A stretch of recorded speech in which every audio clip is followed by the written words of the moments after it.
se rapportant à tout aux événements xawma lan et cetera. Bon, il y a une motivation mais politique. pas de nous dire qu'il y a pas de nous dire qu'il y a différence entre infraction politique et motivation politique. infraction à motivation politique. Il dit que c'est l'infraction, la nature de l'infraction peut être politique, alors que la motivation peut être pas politique. Mais la loi d'amnistie, encore. Parce que quand on dit les faits se rapportant aux événements, etc., ou ayant une motivation politique, Oui. ou même, d'ailleurs, des virgule ne, infraction, yi nga xamante fait yi nga xamante ni dañ ko fa jaar ci moyen de diffusion publique. Oui. mooy télévision réseaux sociaux wala site internet wala même ñu def ko ci réew mi wala biti réew. Oui. waaw. Mais motivation bi nekk politique. waaw ne mooy sax dañ ne politique. léegi nag est-ce qu'une conférence politique.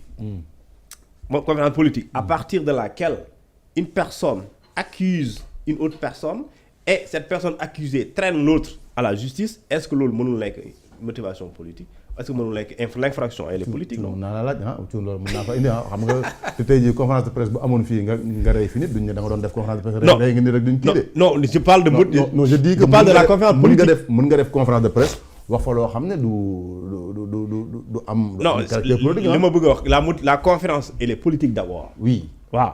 Et cette conférence elle est politique. La personne qui communique elle est politique. C'est un acteur politique. Waaw. Donc le contenu et politique. waaw li muy wax politique la. bon moo tax ma ne juriste yi bokk nga ñuy leeral parce que juriste yi dafay am affaire dafay xaw a lëndëm si. solo nañu. solo nañu. day doy waar quoi kii day wax. mais Cour suprême vraiment am na solo ci tontu yi mu war a tontu. ci recevabilité bi. waaw bu fekkee déclaré na ko irrecevable. voilà moom dinañ xam ndax c'est. foofu la sens bi nekkee quoi. Wala du kii alors Pape Cheikh Ousmane Sonko qui demande la révision de son procès avec Mame, il avait annoncé en dépit mais ce qu'il avait dit mooy il voulait laver son honneur parce que bon récemment il a fait une déclaration pour dire que fii ba 2029 élection bi fi am si bokkul moom moo si bëggut a bokk alors que si gis-gis ñu bëri dañuy jàpp ne dafa bëgg ñu réviser waat sa procès parce que mën na nekk loo xam ne nii mën na entacher sa candidature en 2029. waaw politiquement moom procès bu ko diis la et puis bu am ay conséquences yu bari jàppoon naa ni doon na gën a yomb ci moom ginnaaw alternance bi amee mais dafay wane ne justice encore une fois du loo xam da nga koy maîtriser. léegi procédures yi nga xamante ni Pape Demba wax na ko fii yëpp mais ay loi la ak ay textes yoo xamante ni foog ñu jaar fa côté politique bi moom mu ngi ci communication ba léegi jàppul ne tooñ na Mame Mbaye Niang jàppul ne dina ko fay dërëm. muy fi mu campé ba léegi. bon Mame Mbaye Niang tamit en bon politique utiliser na dossier bi à fond.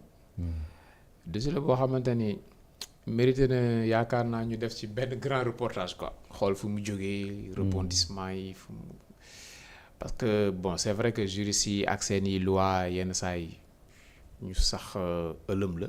kii day jaar fii kii jaar fee. texte bi fii texte bi faa. interprétation yi ba du niroo quoi. voilà mais comme ñaari acteurs yi ils sont loquaces. Mame Mbaye Niang bëgg na wax day def ay interview yu bari. pas plus tard qu'hier comme avant-hier. Sen TV mu ngi fa woon. Ousmane Sonko même chose day wax donc dossier la boo xamante ni boo ko jëlaatoon xoolaat defaat scénario yooyu war nañ ci mën a delluwaat parce que politique bu Sénégal côté. juridique bi daf ko yàgg jaxase phagocyté yenn yi. Abdoulaye Wade je me rappelle bi mu faloo am na ñu doon wax ne comme avocat ngeen fal moom coow dina bari mais moom sax finalement c'était mieux quoi. fii judiciarisation de tout moo fi nekk nii ak naa ngeen dem parce que politique léegi ak justice dañu jaxasoo daal. dañ jaxasoo et par moment.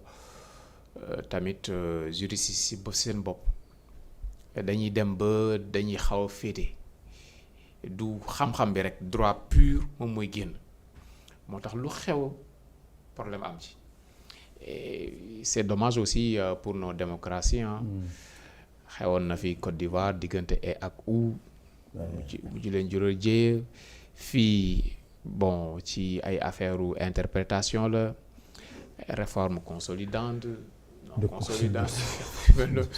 bon texte ba voilà mais procès bi moom laaj na journalistiquement ñi ñuy gën ci travail waaw. mais la Cour suprême danañ nekk bon je sais pas je vais dire si danañ nekk ci pression wala danañ nekk en tout cas le centre de tous les regards parce que ñoom presque toutes les sorties de Ousmane Sonko y compris la dernière sortie il disait que Cour suprême lu ñu liggéey. bu ñu demee foofu ñu yàqu ko.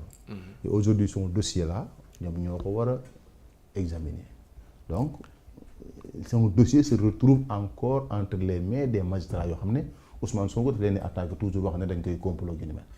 donte ne léegi mu ngi xaw a wàññi attaques yi tuuti parce que léegi daan du ñëpp attaques yi gënoon na frontal et boo xoolee ba ci biir tamit y a la question de son éligibilité en filigrane donc dossier la bu am solo pour Ousmane Sonko dossier la bu am solo tamit pour Mame Mbaye Niang en tant que proche de Macky Sall dossier la bu politique mais Cour suprême moom mooy àtte ci cappaandaw la on est obligé de faire confiance de toutes les façons affaire seen loxo la nekk.